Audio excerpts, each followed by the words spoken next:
Hi, I've been married to my hubby for 4 years and we've been together for 12 years.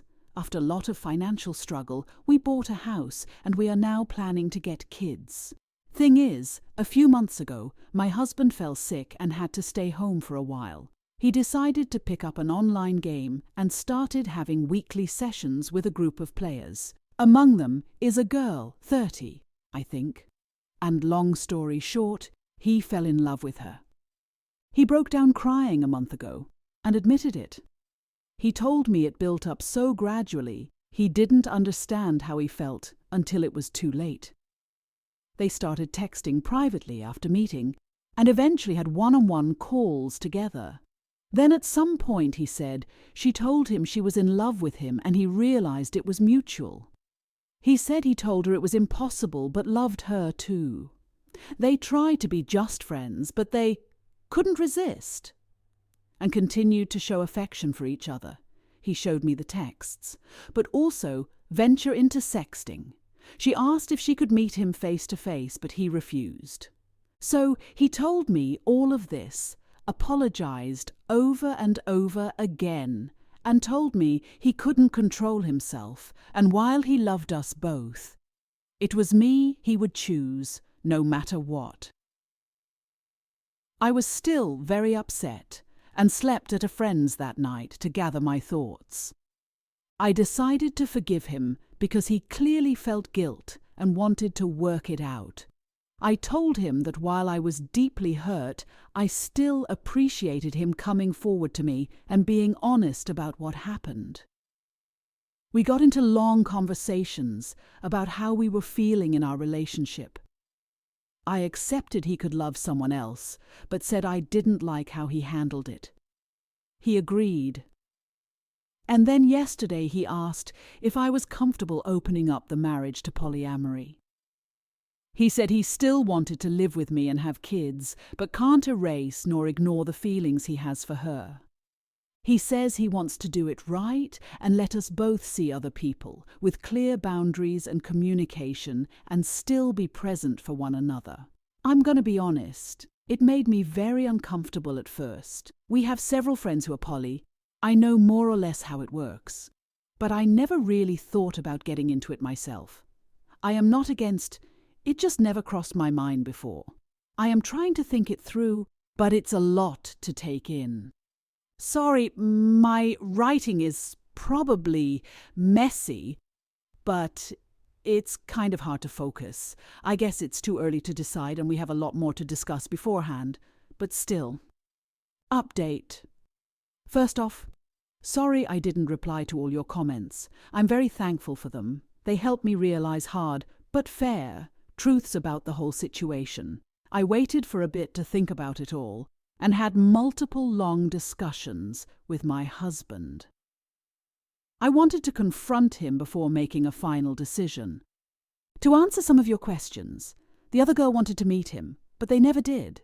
Partly because my husband refused, but honestly, mostly because she lives too far from here.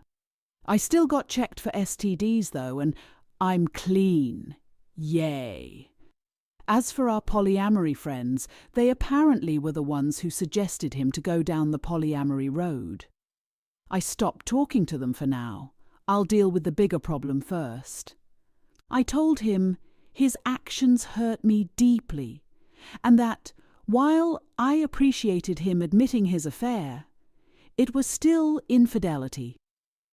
I told him what you guys said, that turning it into polyamory was merely green-lighting the affair after the fact. That polyamory should be built on mutual trust and communication, which he already broke. That I didn't feel respected. It destroyed him. He said he already knew, deep down, but didn't want to admit it, neither to me nor to himself. We both screamed and cried a lot. He finally admitted he wanted to open the marriage for selfish reasons. He is very sorry. He cut off contact with the other girl, let me fully access his computer and phone, and now wants to go to counseling to repair our relationship and marriage. He is showing me a lot of affection and attention since then, although he admits himself it's sometimes out of guilt and not just out of pure love. And now I want to make it work too. But am I? Or is it sunk cost fallacy? I don't know. Our first session is in 2 months, the earliest we could get, and every day I change my mind. Literally, yesterday I wanted to leave him, while today I think it's worth giving it a try. Because we've known each other for so long, we understand each other on a very deep level, share a lot of interests, and have already built so much together. He was there for me during hard parts of my life. He took responsibility for his actions and is really trying. Plus, if I leave him, I'd have to start my life nearly from scratch, find a new place to live, go back into dating for the first time in 12 years. I don't want to lose everything. It sounds very hard and scary. Am I not too old for this? But at the same time, that's a form of denial, isn't it?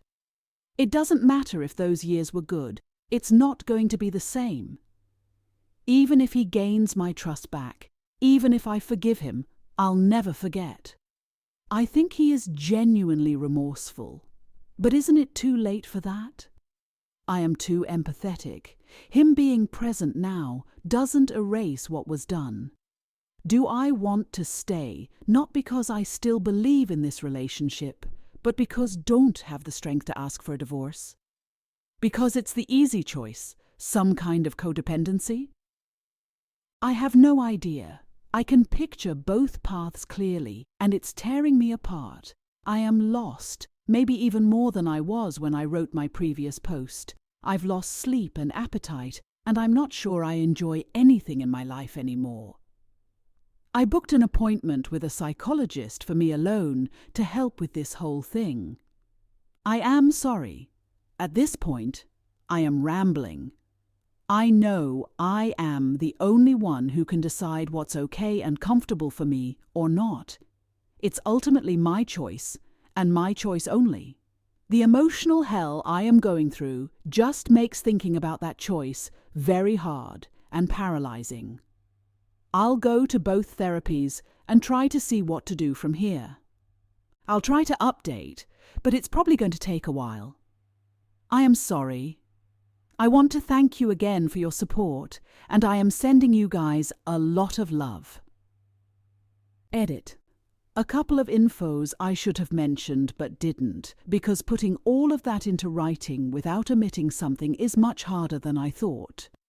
He cut off contact with her because once he told him he was married and wanted us both, she just ran away and broke up with him. There are times since then where my husband starts feeling sad or angry because of what's basically withdrawal. And for that, he's smart, least sensible enough not to blame me. What kind of marriage did we have before this crisis? It will sound so naive.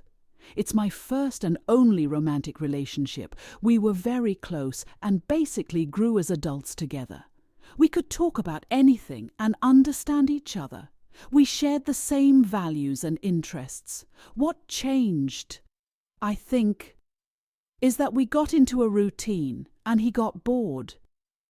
During our argument, he said he was addicted to the attention the girl was giving him and that he felt I didn't show him I was in love with him enough anymore. I told him that even if it was true, he should have told me instead of having an affair. On one hand, I have my faults too, and I could accept this as one of them. On the other, I was taking care of him and the house while he was sick. I don't think he believes it. I don't think he means it. But it makes me wonder whether I was actually a good wife for him, even though I am not responsible for his actions. Thanks again for your support, y'all. It's a lot to process, but it helps me. So much. Update number 2. So soon-to-be ex-husband had an emotional affair online and tried to make me greenlight it by asking for an open marriage, where we'd be allowed to have side adventures. I refused, and his affair partner dumped him. He begged me to try to reconcile with him, to which I agreed, while I was actually trying to prepare my exit. We both went to individual therapy, still am. We separated temporarily 3 times, but every time I came back it went terribly. He was desperate. He kept trying to cross my boundaries, love-bombing me, playing the victim, asking to touch me, even though I established I didn't want to, threatening to kill himself if we were to divorce. I could go on and on. This made me finally realize, along with my therapist's help, lot of self-reflection and my exchanges on Reddit, that I was in an abusive relationship, which is an important part, actually the most important part, of this update. Please look up definitions and examples of abuse, because I had no idea that what my husband had been doing all these years, even before the affair, counted as such. In his case, it was psychological abuse, manipulation, gaslighting, guilt-tripping, blame-shifting, emotional blackmail. Nothing aggressive or mean, which turned me into a very submissive partner over the years, always catering to his needs while erasing mine. I rationalized everything. It happened subtly and gradually, and I was too naive to see it for what it was. His emotional affair and open marriage proposal were the natural continuity of that. Of course, the more I tried to get away from him, the more manipulative he got. Now that I was aware of it, I knew what he was doing, but fighting years of conditioning, even if you recognize it and succeed, is ducking, exhausting, and disarming. So earlier today, I brought a friend home to assist me. We sat down, the 3 of us, and I told my husband we were over, and I handed him the papers. It might sound dumb, but it's genuinely one of the hardest things I've ever done in my life. I was terrified. Yet he agreed. He repeatedly asked me if I was sure. He reminded me of the family we were planning to have and of our best memories together. Was it all for nothing? Apparently, yes. He was heartbroken, clearly mad and frustrated. But still he agreed. He signed them and went back to his parents for now. We still have to go through the whole procedure, separate our assets, decide what to do with the house and all, and he still wants us to go to marriage counselling. But right now, I feel free for the first time in months. The last hours have been a mix of tears, celebration, and godly, restful sleep. And I have to thank you guys again because my first Reddit post was the wake-up call I needed to eventually, finally get here. Better late than never, Ike. Thank you so much. Final update. My previous post should have been the final update. I wish, God I wish. But no, of course not. Of course it got worse again. After my soon-to-be ex-husband signed the divorce papers, we went no contact, or at least I tried to. He still sent me text messages, voice messages, and tried to call me multiple times. He even sent me a long letter full of statements such as, "I'm concerned that your mental health is deteriorating. I believe you need antidepressants to help you feel like yourself again." Or, "Your trauma is understandable, but it probably makes you want to punish me by making irrational decisions, like divorce." Or, "I am afraid you are surrounding yourself with questionable influences that have bad agendas. Please let me help you see it through." He claimed that the crisis was just as hard for him as it was for me. People told me he was escalating and that I should protect myself. I should have listened immediately, but I didn't react soon enough. Then he came to our street. He arrived uninvited and pleaded with me to give him a second chance. He said he wanted to be there for me and for us, insisting that he didn't deserve any of this. I started to feel distressed. He saw that I was unwell and wanted to comfort me, so he hugged me. But I didn't want to be touched. I'm pretty sure I told him no. I think I screamed no multiple times. But my memory is fuzzy. Either I misremember, or I did say no, and he ignored it and didn't stop. I know it's just a hug, but it triggered a severe panic attack. He called emergency services, telling them he was worried about me because I wasn't myself. I had to ask the paramedics to make him leave. After that, he told me he was there for me if I needed him, but he thought we needed space. He contacted half our social circle to inform them that I was unwell and needed support. Our mutual friends, my colleagues, our neighbours, my physician. People reached out of the blue to ask if I was okay. I became paranoid, unsure of who to trust anymore. Close friends, my therapist, and people here helped me see things more clearly. My lawyer filed a restraining order against him, but unfortunately, it was refused. Not enough concrete evidence of a threat, apparently. I want to scream. We submitted a second request, which is currently being reviewed. In the meantime, I've moved into an apartment of my own. He doesn't know where I live. Hell, almost nobody does. I constantly wonder how he reacted when he found out. I'm still paying my half of the mortgage, because nothing has been decided regarding our house yet.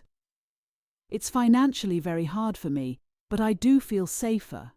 I am feeling much better, although I remain haunted by constant stress, sleep disorders, nightmares, nervous tics, random bursts of tears, and rushes of anxiety.